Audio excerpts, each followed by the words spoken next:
Hi guys, this is Andy Media TV. It's your guy Andy, welcoming you on Trending Stories. It's been on the news that a few days ago, the chairman of Economic and Financial Crime Commission (EFCC), Olukayode, and his team went on a walk, across the city of Abuja, and particularly at the Unity Fountain in Abuja. And the essence of the walk is sensitize the citizens on the dangers of corruption. And during his talk, he was able to, mention certain things that corruption has done, on the nation, particularly the issue of lack of infrastructure, and the recklessness of, our political office holders and other civil servants. The Nigerian Labour Congress was also, part of that work. However, the work to me is kind of a sensitization program, trying to allow the citizens to, inform the EFCC on suspicious activities from people around them and those, in government positions, because he kept emphasizing on the need for whistleblowers, and that's quite germane, because they need information to also do, their work. So I think it's kind of drawing, or seeking partnership between them and the citizens. So they require citizen support in terms of providing necessary information onto them for them to be able to, execute their investigations and, bring the culprit to book. So, although many people have seen it as a kind of activity that has nothing to, offer in terms of the fight against corruption, and we're not going to blame them because there's quite a host of, that has been happening in the country over the years, even until now. The most important one, or the most recent one, is the issue between the EFCC and the former Kogi State Governor Yahaya Bello, who was allegedly stolen over 80 billion naira, which he used to pay for school fees for his kids, even those who are yet to enter, the school. The school we're talking about is kindergarten and basic education. So over 80 billion was missing or taken, allegedly taken by him from the state coffers to do that. So there were allegations that the funds were transferred from state coffers to, a bureau de change, who converted the money in dollars and was paid to one American school, there in Nigeria. And this has elicited a lot of concern because the citizens were still waiting for his arrest. Well, the first attempt they did was it was reported that the governor of the incumbent governor of the state, came and whisked him away, and that was how he escaped that day. But since then till now, we haven't heard anything about his arrest or his prosecution. However, we heard that the case is already in court, but we don't know what's really happening on that case, and citizens are eagerly waiting to see that they bring the former governor to book. Outside that, since the EFCC was established, there has been a lot of cases, hanging around that has not yet been concluded, and most of them are in position of power today. I recall that even the incumbent Senate president was also under the EFCC umbrella then, but now he's still there as the Senate president. So when you look at all this trend, it gets people worried, it gets people talking, and it also upsets the citizens because to them the EFCC is doing basically nothing apart from this instant arrest of the citizens in a nightclub and tagging them Yahoo Boys and all those kind of stuff. And that's not what the citizens want to see, because those who steal our national patrimony are there in government, between the politicians and the civil servants. So we are not even talking about those in the private sector that gains undue advantage because they have connection in government, because all those are corruption. So what has the EFCC done to bring these corporates to book? We haven't had any major, conviction of these politicians and civil servants. The other time it was reported that the former accountant general of the federation stole over 100 billion. The last time I followed the case, I heard about 30 billion was recovered from him so far. What about the rest? So they steal all this, they loot all these funds, go into plea bargain, release maybe 40 or 50% of the proceeds back to the government, and the rest is history. Is that how to fight corruption? There's no accountability. People are not held to account to go to prison and spend their years in prison, and that will be a deterrent to others. So the citizens are worried. The citizens are angry that the EFCC is not, doing up to expectation. I know, is it a few days back, some group, organized a kind of protest, launching it against the EFCC to reform, the commission and also improve on their modus operandi. because the way they operate is quite ridiculous. They storm nightclubs, they storm hotels, burst into rooms in the middle of the night, 2 a.m., 3 a.m., 1 a.m., and begin to arrest people in the hotel, tagging them Yahoo Boys, tagging people in the club as Yahoo Boys. That's not how things are done. That's mundane system. You want to make an arrest, you will first conduct some investigation and ensure that there are evidence to nail the culprits. And then you quickly go and arrest the culprit, not barging into people's rooms in the middle of the night or people's homes in the middle of the night in the name of effecting an arrest. Arrest of who? They just pack people at random and tag them whatever name they want to tag them and give them billboard to carry and snap and take their mugshot. And that's ridiculous. So this protest was organized against the EFCC to bring them, to account, to do their job professionally. Quickly, the EFCC also organized their own group, who came out in solidarity for the EFCC. This is not how things work. People protesting that things are not working well or protesting that, you are not executing your, function properly. It's your responsibility to listen to them, hear what they have to say, go back home, and then look at what they have said and make some improvement. That's how things works. You don't, try to gag people from not saying their mind. It doesn't work that way. The citizens are protesting, you are also raising a counter protest, which means you agree on what they are saying. If not, why raise counter protest? We would have even joined them in the march, in the protest, to say, okay, we have heard you. We're going to look into what you guys have said today, and we're going to see how we improve on our system and our modus operandi. And the next thing, they start seeing those changes happening. And that's how the system grows. And that's how the system is improved. And that's how you build relationship and partnership with the citizens. Meanwhile, before we go deeper in all this stuff, let me, play you the video of the work that EFCC did, and you hear what the chairman said. Let's take a look at the video. We'll be right back. The executive chairman of the Economic and Financial Crimes Commission, Ola Olukoyede, on Thursday led a colorful roadwork with staff of the commission and other stakeholders in the anti-corruption corridor amidst singing and dancing as he called for enhanced and consistent commitment to whistleblowing by Nigerians towards tackling the menace of economic and financial crimes and other acts of corruption in the country. Olukoyede made the call while addressing stakeholders at the Unity Fountain in Abuja. Other stakeholders also advocated for the need for more affirmative actions against corruption, including the chairman of the Nigeria Labour Congress, Joe Ajaero, who said that most of the governors being persecuted today are those who couldn't pay minimum wage. Corruption is affecting everybody, even to the corrupt. And I keep saying it, to the corrupt. Hear me, you have stolen money, you bought Rolls Royce. You have stolen our money, you bought Lamborghini. Where is the road in Nigeria to drive your Rolls Royce? You have stolen money, you went to build mansion in your village. You can't even go there and spend one night because of insecurity. That is what corruption has caused. That is what your deeds and your indiscipline has caused. Heard what EFCC chairman said. Yeah, that's quite true. When you loot all these funds, build so many mansions everywhere, what happened next? You can't even go there because you're afraid of being kidnapped, you're afraid of, the citizens attacking you and all that. And you bought cars, jeeps, and what kind of exotic cars, that, they put together. But there's no road. By the time you drive the car for the first 1 month, it's broken down and the cycle continues. So these are impact of corruption, and then there's no infrastructural development.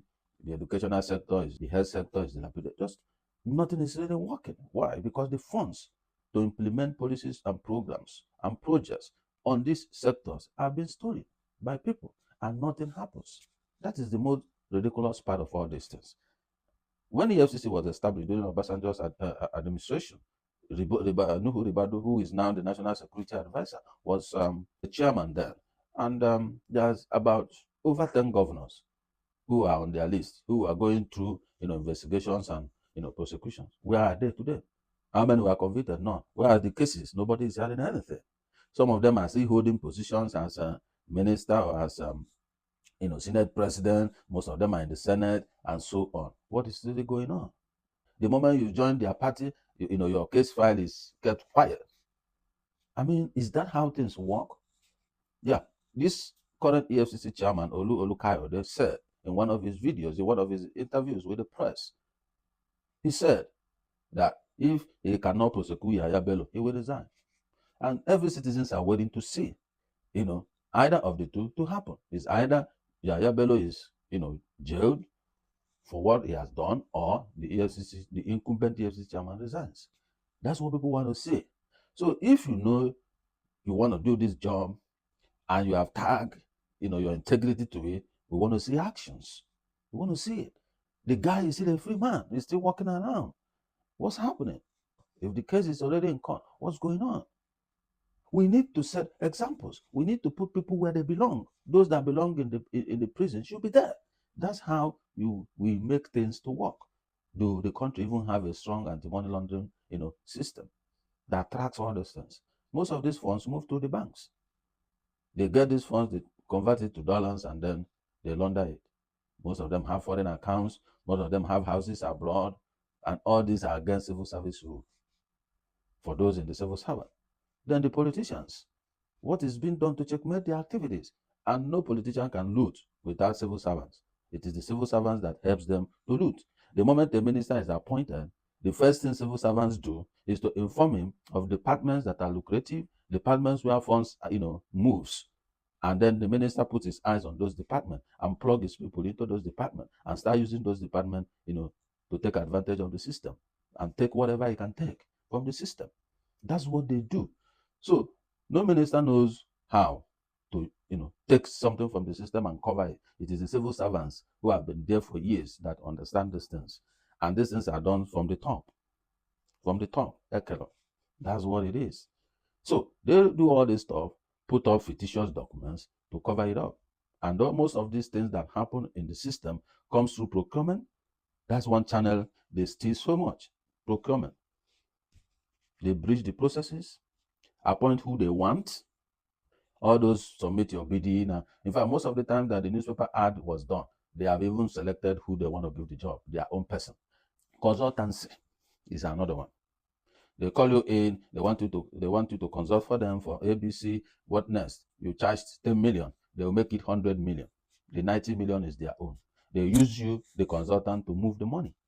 Yeah, they pay you, you pay it back to them. So there will be no trace to them. They pay you, you collect it in cash, and you give to them. Consultancy, that's another channel. All right. Most of the times they do all kinds of stuff that they're having training here and there. They don't attend. They just, do the documentation, submit, take up the money, but nobody goes for the training. Most of the time they even put in employees' names as beneficiaries of the training, but nothing happened. Even those on the list don't even know there's anything like that. That's what they do. So if the PAMSEC or head of the agency has capacity to approve a certain amount, they will break it into pieces. Assuming this approval limit is 5 million, it will approve one 4.9 million, approve another one 4.8 million. It will approve it in tranches like that. By the time we put them together, it's about 50 million, and it's gone. So these are avenues. They do all these things. They buy cars for themselves. He knows he's retiring in the next 4 months. He will buy new cars so that as he's leaving, he takes it. That's it. The government will continue to buy cars, official vehicles. So all these things goes on and on and on and on and on in the system. You give them funds to implement a project. The project is hanged. Monies are shared. No job is done. And then they give you all kinds of excuses. Projects stalled. In the whole country, they have over 19,000 abandoned projects. Over 19,000 abandoned projects. So all the resources that are coming in, what's going on? EFCC should look into the crude oil theft. It's economic sabotage. Look into it. People are on daily basis taking out this crude, selling it in the black market, and moving the funds to somewhere else. The funds given to politicians for their constituency, how do they spend it? Who tracks that? Nobody. Budget fronts, budget padding is there. Nothing happens. So, but EFCC is focused on small boys, calling them Yahoo Boys. I don't have any problem with them arresting anybody that does Yahoo. I hate it because they destroy people's life, take all their earnings, and then those people commit suicide. Get them off the street. But your method of doing that is a problem. You can't barge into people's home, 2 a.m. they are sleeping, you burst into an estate and begin to hit on people's doors and all that. You don't even have warrant. You mask yourself as if you're a criminal. If it's a country like the US that individual owns guns, the moment you are busting the door, you just collect bullets. That's risky. You're exposing your officers to risk. And when they barge into there, they start beating the people, hitting them on the head and everywhere. I saw one in the hotel, they were hitting the hotel staff. where she was sleeping. That's ridiculous. So EFCC, please look into your modus operandi. That's not the way things are done. In America here, FBI cannot just barge into your house. Before FBI barge into your house, they have conducted a series of investigation about you, and they have all the evidence to nail you in the court of law. So any day they are coming to your house is for your arrest. They don't just go to nightclub and pack people in the nightclub, or go to hotel and pack people in the hotel. No. Because Tony is a Yahoo boy, doesn't make all the people in Tony's estate Yahoo boys. So figure out those. There are some guys here, some organizations here. Their job is to track scammers and unveil them. There are many here, like the Trilogy. They are here. Work with these guys. They know how to unveil these people, and they will send you the information. You just act on the information. Partner with them. They are here in the US. They do this job seamlessly. To track these guys. So these are the kind of things EFCC should be doing. Stop barging into people's homes. Stop barging into hotels. The other day I was reading the hotel they barged into. There's a couple who just had their wedding and they are there for their honeymoon, and the husband was taken and labeled Yahoo boy. And by the time they pressure you and beat the hell out of you, you accept that you're a Yahoo boy, and they take your mugshot. The next thing, they give you plea bargain, and then you are a convicted person. That's ridiculous. You destroy people's careers and life and future, and tag them what they are not. There are many guys in Nigeria that are doing Yahoo. I can attest to that. The point is, track them. Look at how the FBI and the other team tracked Osh Poppy. They tracked him. They just went for him and his key guys who they know they already have evidence, and they nail all of them. That's what you should be doing. Track the people, the culprits. Not everybody you see on the street you pack. You have laptop, they pack you. You braid hair, they pack you. And it's ridiculous. So if you want citizen support, you have to play by the books. Play by the books. Follow the due process. Arrest only those who are culprits, not barging into hotels in the night. And now you're kind of making hotel business, to be going down because people are afraid to go and lodge. Some people may even come from abroad, lodge in a hotel to proceed with their journey the next day. You barge into the hotel, you pick them and label them Yahoo. Who does that? So please review your operations and make sure the guys you have on your team are guys that play by the book, that their hairs are okay. Because when I watch some of the videos how they hit people with sticks, with snooker, stick and all this, I keep wondering, is the animal they are hitting? If you try it in the US, you the officer is going to prison. You don't do that. You don't hit somebody anyhow. Not that you even have evidence on the person. You are just you just alleged that the person is, because he's in a nightclub. They say Yahoo Boys are hosting parties somewhere. You just barge into the place. Somebody may be doing Yahoo. I may not know. And I'm invited for a party and I attend. That doesn't make me a Yahoo boy because I attended the party. So these are the issues. You need to, sort out these things. And then our politicians. I recall when the new Senate president was in PDP, he has a case in EFCC.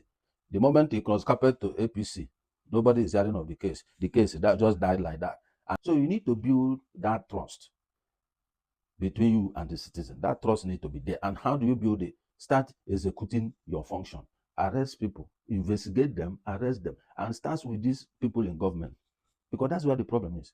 You do a budget of about 20-something trillion, you will see nothing on ground.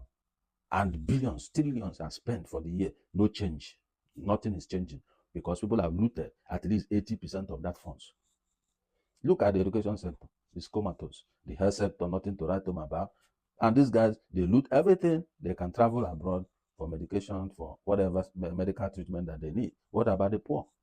What happens to them? If a former state governor can loot over 80 billion from a poor state, what do you expect from the state? Go there, no road. There's no road. Nothing. No infrastructure. The former Attorney General under Buhari's government, where is he? He's working. You had Obla the other day on a podcast, broadcast from one of the, Channels TV staff. You had him, how the guy was blocking, prosecutions, blocking investigations and all this and shielding people. What is going on? He's working free. He wanted to contest governor. He bought a lot of cars. How did he acquire the money? Nobody is talking. And these guys are working freely. You need to build trust by doing the right thing. Stop invading people's privacy in the middle of the night when they are sleeping and arresting them and tagging them, whatever you tag them. Stop it. Do your investigation properly and find out who is responsible and go after that person. And your people they lack training.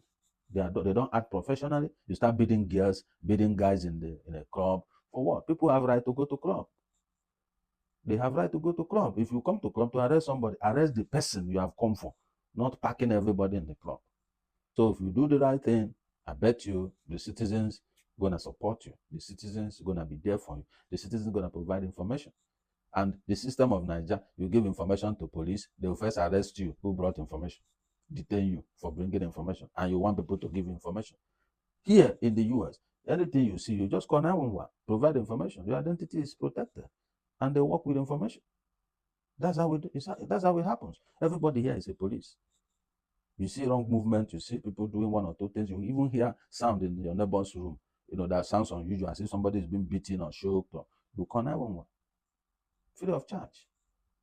But in Nigeria, you call the police, or you go to report to the police will first hold you that somebody was killed, and you inform police. You saw where some cops somewhere, they will first arrest you because they don't have system. But here, even if you report murder, there's CCTV camera to see, how things happen, who came in, who went out, and so on and so forth.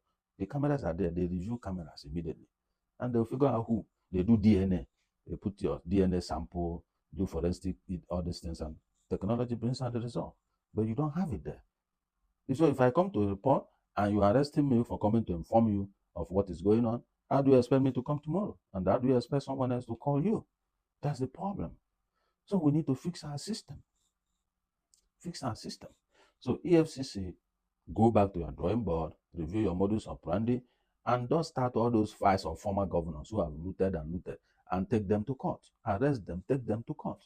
That's what we want to see. By the time we start seeing all these high-profile thieves in government being jailed, being in prison, Nigerians will begin to believe you and begin to trust you and begin to work to you to provide the information that they have. That's how it works. And don't forget your vow. Either you prosecute Yahoo or you resign. I don't want you to resign. I want you to prosecute the culprit and put him behind bars where he belongs. That's all I want. So do it. Don't resign. Do the job. All right?